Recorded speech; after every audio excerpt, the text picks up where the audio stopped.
et bienvenue sur un point de vue sur Shanks et God Valley. Alors pourquoi faire cette vidéo sur Shanks et God Valley? Eh bien on s'est paru que ça pourrait être intéressant de pouvoir faire une vidéo sur Shanks et God Valley par rapport à une petite théorie qui paraît simple, c'est que Shanks, potentiellement, pourrait avoir God Valley comme territoire principal. Donc pour pouvoir appuyer ce propos, on va revenir un petit peu sur comment fonctionnent les empereurs.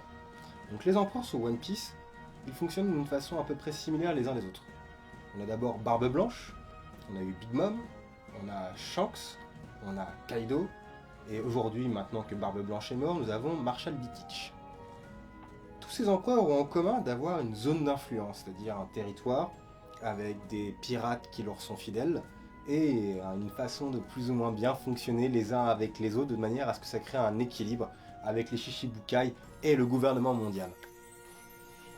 Chacun des empereurs a son propre mode de fonctionnement et sa propre réputation. Barbe Blanche est l'homme le plus fort du monde, Kaido est la créature la plus puissante du monde, Big Mom a l'armée la plus puissante du monde, et Shanks a l'équipage le plus fort du monde. Quant à Teach, on ne connaît pas encore très bien son titre, mais au vu des derniers événements, du fait qu'il est deux fruits du démon, on comprend largement le pourquoi du comment il est empereur. Jusqu'à présent, on ignorait comment fonctionnaient tous les empereurs avant d'arriver dans le Nouveau Monde. En arrivant dans le Nouveau Monde, notamment avec la saga des 4 empereurs, on a fini par bien mieux comprendre comment ils fonctionnaient les uns avec les autres. On avait des hypothèses sur le fait que chacun des empereurs ait un peu son île phare. Toutefois, compte tenu que l'ère de Barbe Blanche était finie et qu'aucune île phare nous avait été montrée, on voit plutôt un équipage qui vagabonde de bateau en bateau, et compte tenu que depuis le début de l'aventure on voit toujours Shanks sur des îles différentes, on pouvait émettre l'hypothèse qu'au final Kaido et Big Mom avaient leur territoire défini en centralisé, et que par exemple il y avait d'autres empereurs, comme potentiellement Teach à l'époque, comme potentiellement Barbe Blanche, comme potentiellement Shanks, qui plutôt eux étaient sur un territoire où ils naviguaient régulièrement. Cette théorie aujourd'hui s'est plus ou moins révélée fausse. C'était pas d'ailleurs pas une théorie, c'était plutôt une hypothèse qu'on émettait. Maintenant, l'hypothèse serait plutôt l'inverse, c'est-à-dire qu'ils aient bien chacun leur modèle de fonctionnement. Shanks semble paraître avoir un équipage assez balèze, assez costaud avec lequel il épure les mers. Et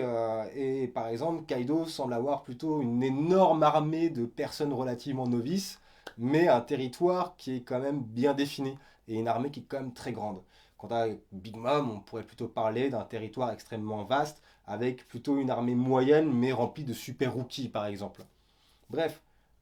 indépendamment des différences qu'ils ont les uns avec les autres, on s'aperçoit d'un truc, c'est qu'ils ont chacun un territoire phare, c'est-à-dire une espèce de base qui correspond à leur île principale. Big Mom, cette île principale, c'est Totland. On sait que pour Kaido, cette île principale, c'est Wano Kuni ou Onigashima si on fait le distinguo entre les deux îles. Et on sait pour Barbe Blanche, depuis les derniers SBS et depuis le passage du retour de Marco dans le Nouveau Monde, que l'île principale, ou du moins l'île fétiche de Barbe Blanche, c'est Sphinx, et qu'il avait en plus une autre île où l'équipage avait l'habitude de se réunir. Ça, je sais plus quel est le nom de l'île précisément, mais il me semble que c'est dans les Vivre Cards ou dans un SBS qu'on l'apprend justement de la bouche d'Oda. Donc, si tous les empereurs qu'on connaît ont tous une île qui leur est fétiche, notamment par exemple Teach avec la ruche, on peut largement supposer que Shanks a une île qui lui est propre. Et d'ailleurs, cette île va nous en dire long sur le pourquoi du comment Shanks se distingue des autres empereurs. Pour moi, cette île phare qu'a Shanks, c'est God Valley.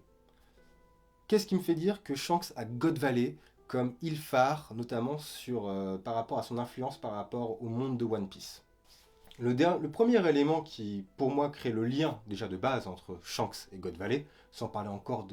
d'arguments explicites, c'est tout simplement le fait que, avec justement le flashback sur Oden, on apprend que Shanks et Baggy le clown sont depuis extrêmement longtemps dans l'équipage de Gold Roger.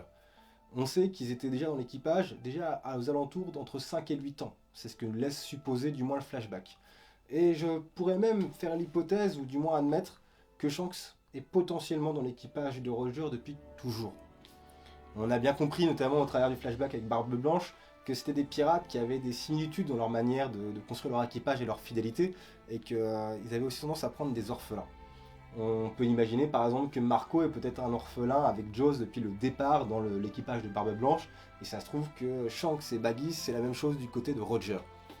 Et comme par hasard, les dates entre la naissance de Shanks et la bataille de Gold Valley coïncident extrêmement bien. C'est-à-dire que Shanks serait né ou était bébé au moment de l'incident de God Valley, où il y a Roger, Garp, Xebec, Barbe Blanche, Big Mom, Shiki, etc., etc. Donc ça, pour moi, c'est le premier élément déjà qui crée juste le lien entre Shanks et God Valley. Maintenant, le deuxième élément qui, moi, me paraît extrêmement important et qui me pourrait, à mon avis, être le premier indice nous expliquant que God Valley est le territoire principal de Shanks, c'est sa configuration, la manière dont Oda l'a dessiné dans le chapitre qui est consacré à la découverte de Xebec. Dans ce chapitre-là, on a une image justement de God Valley, dans le flashback qui est décrit de la bataille contre Xebec, que le seul élément de paysage que l'on a justement de God Valley, ça colle extrêmement bien avec, si je dis pas de bêtises, c'est Mountain Valley aux États-Unis, où justement on se rend compte que c'est l'endroit, en fait, c'est le paysage justement des grands Far West, des grands films de Far West, de western, etc. des États-Unis, où c'est la réserve justement des Indiens et où l'endroit fatidique entre les Indiens et les cowboys s'affrontent. Bon, je vais pas décrire du coup ce lieu, puisque du coup je pense que tout le monde a à peu près une vague idée de ce à quoi ça ressemble, c'est-à-dire des grandes pierres rouges, avec des grandes étendues de plaine un peu cachées derrière les différents coins de la vallée, qui est devenu un étendard symbolique aux États-Unis, où c'est vraiment une représentation qu'on a à peu près tous de ce que peut être la vallée du western, entre guillemets, qu'on retrouve notamment dans des films cultes comme Mad Max par exemple. Et la manière dont a été dessinée justement l'île de God Valley semble justement faire un parallèle entre ce décor et ce qui peut potentiellement être la végétation, le climat sur God Valley. D'ailleurs,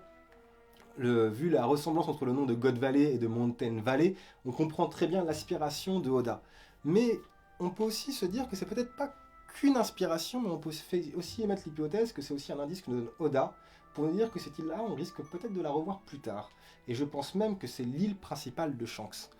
Ce qui me fait notamment dire ça, c'est que vous savez, on a les mini-aventures qui sont sur les couvertures des tomes des scans de One Piece, et que sur les mini-aventures, notamment l'homme qui vaut 500 millions, on a à un moment donné donc du coup les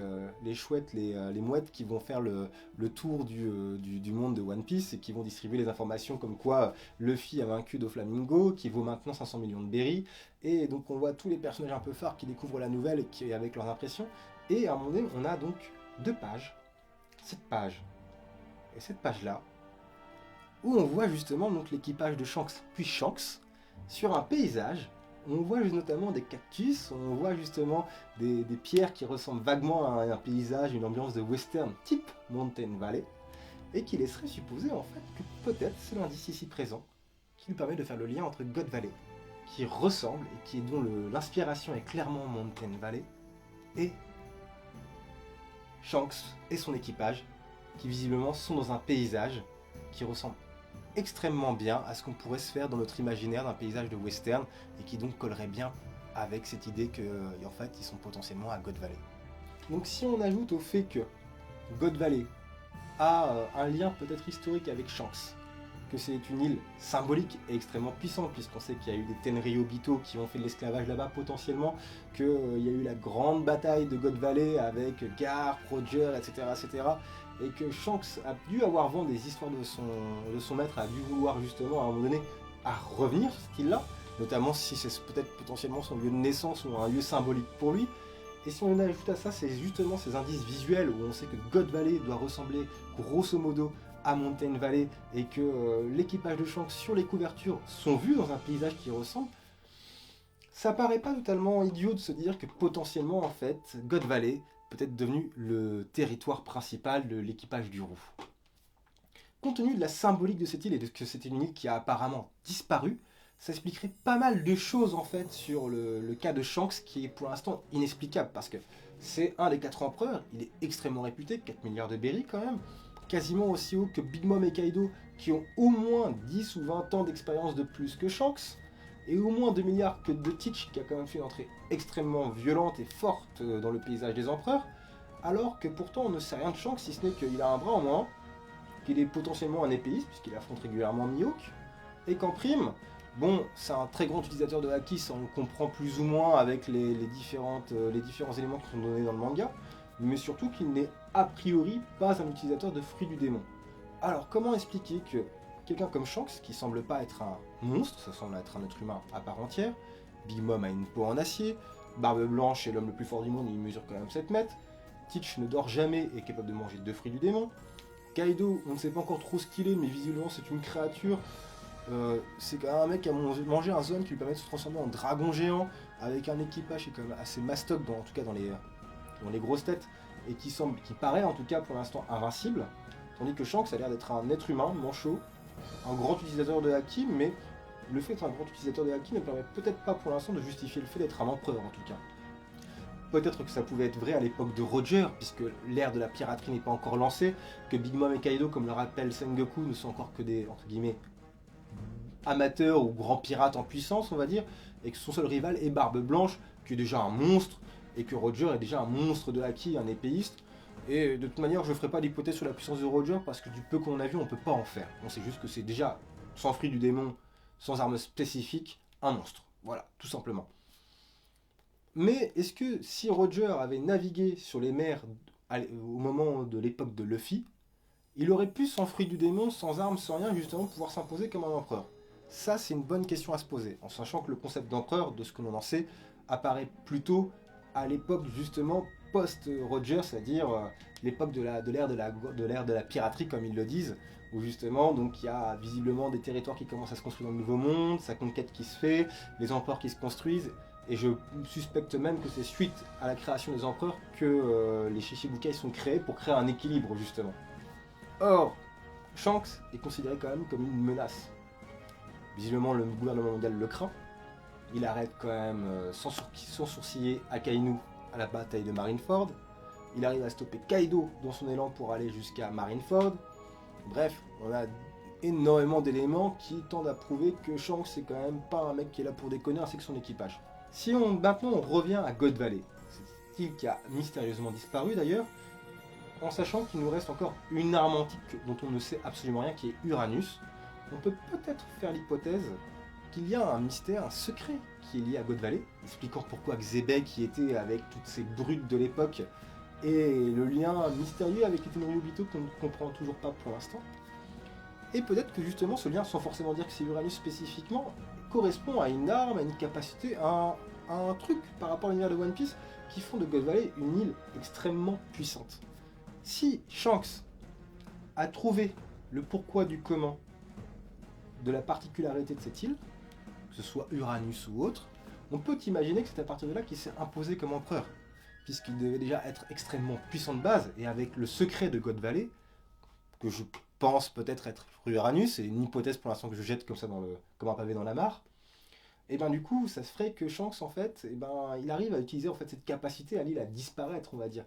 et à réapparaître. Et on peut même peut-être expliquer que c'est peut-être un moyen de se téléporter ou d'aller très très très vite ou très très loin dans l'espace, faisant que bah, du coup ça expliquerait pourquoi Shanks,